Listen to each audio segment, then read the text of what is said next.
Olá pessoal, voltamos com a saga do sal integral. Depois que eu publiquei o vídeo na semana passada, eu recebi algumas mensagens com links, inclusive, de vídeo dos profissionais que estão indicando, né, o consumo de sal integral com água.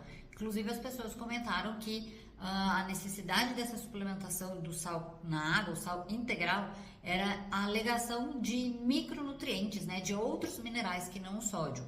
E sim, eu entendo isso, né? A recomendação é pensando principalmente no cálcio, no magnésio, enfim, outros nutrientes, né? Micronutrientes que teriam uma quantidade maior no sal integral em comparação ao sal refinado e que isso estaria realmente trazendo alguns benefícios. Mas eu trouxe aqui alguns pontos para esclarecer sobre esse assunto.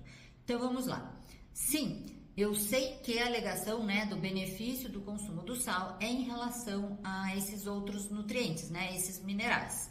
Mas o que eu quero dizer é que numa alimentação variada, equilibrada, você já consegue muito mais nutrientes do que você colocar essa colherada de sal na água ali e tomar pela manhã, tá?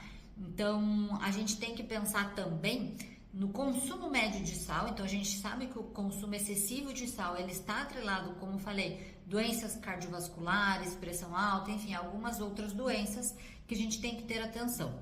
E aí eu trouxe alguns dados aqui para vocês para esclarecer um pouquinho sobre o que eu penso, né, sobre isso.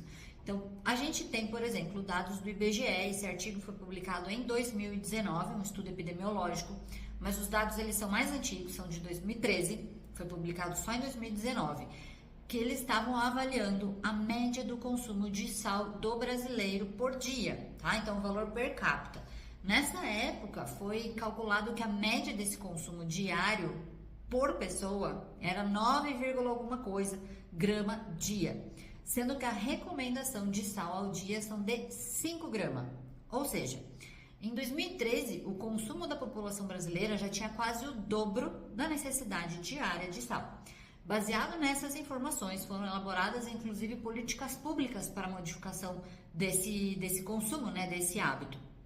E aí, em 2022, o Ministério da Saúde lançou uma cartilha, um manual com estratégias de redução do consumo de sal para a população brasileira, inclusive também recomendações nessa redução de sódio nos alimentos processados e nos ultraprocessados, tá? Então, a gente, baseado nesses dados, houve uma estratégia para mudar, né, esse consumo exatamente pelo risco associado a um consumo de sal exagerado. E aí eu trouxe para vocês também, eu fiz ali uma planilhinha com dados comparativos, tá, em relação a alguns alimentos, em relação ao sal refinado, e eu escolhi o sal rosa. Ele foi bem popularizado já, né, alguns anos atrás, e é um dos tipos de sal que eu consegui encontrar uma avaliação da composição deste sal. Então eu fiz aqui, ó, uma comparação, né, do sal refinado, o sal rosa, feijão preto cozido, couve, ovo e batata doce. Eu escolhi alimentos aleatórios de grupos nutricionais de macronutrientes diferentes, mas que são alimentos que a população brasileira tem acesso, né? Então vamos lá. Vamos pegar o cálcio aqui, olha só que interessante. Ah, detalhe, hein? Isso aqui tudo é em 50 gramas de alimento, tá? Então, em 50 gramas do sal refinado, em 50 gramas do sal rosa, 50 gramas do feijão preto e assim por diante. Então, a quantidade de cálcio em 50 gramas de sal refinado, 0,01. No sal rosa, a gente tem 0,18. Vamos arredondar para mais aqui. Então, ficariam 0,2 miligramas de sal, de cálcio em 50 gramas de sal. Na mesma 50 gramas de feijão, eu tenho aqui, ó, 14,5 miligramas. Na couve, eu teria 65 miligramas. No ovo, 24 e na batata doce, 8,5. Então, a gente já vê uma quantidade gigante aí, né, de diferença ali desses minerais. O magnésio que seria um outro benefício, né? Então, no sal refinado, nessas 50 gramas, a gente não tem uma quantidade significativa. No sal rosa, 0,17. Vamos extrapolar para mais ainda, fica 0,2 miligrama. No feijão preto, a gente tem 20 miligramas. Na couve, 17,5. 5,5 no ovo e 5,5 na batata doce, tá? E aí a gente tem ali o comparativo de outros nutrientes, e muitos a gente nem tem quantidades significativas ali, né, no sal. Mas uma das coisas que eu quero frisar é o quê? Isso aqui, gente, é em 50 gramas de alimento. Vamos pegar aqui sal rosa ou sal refinado. A recomendação diária, mais uma vez, são de 5 gramas no dia de sal, tá? Então, isso daqui seria em 10 vezes a nossa recomendação diária. Feijão preto, 50 gramas, é fácil de conseguir. Numa concha pequena, a gente consegue esses 50 gramas de feijão. No ovo mesmo, 50 gramas é uma unidade de ovo.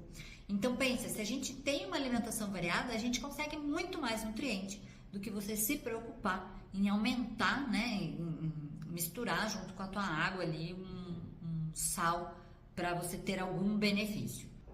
Eu sei que pode parecer tentador, né, encontrar um alimento específico que vai resolver diversos problemas que você possa ter, mas infelizmente não é assim e você pode ainda estar gerando um outro problema de saúde mais para frente por conta disso.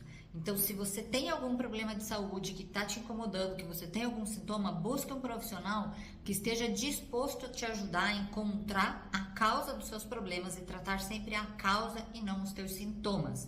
Mais uma vez, dentro de uma alimentação saudável e equilibrada, a gente já consegue grande parte de nutrientes. A necessidade de suplementação é se você tem alguma deficiência ou alguma necessidade específica que talvez você precise suplementar por um determinado período de tempo.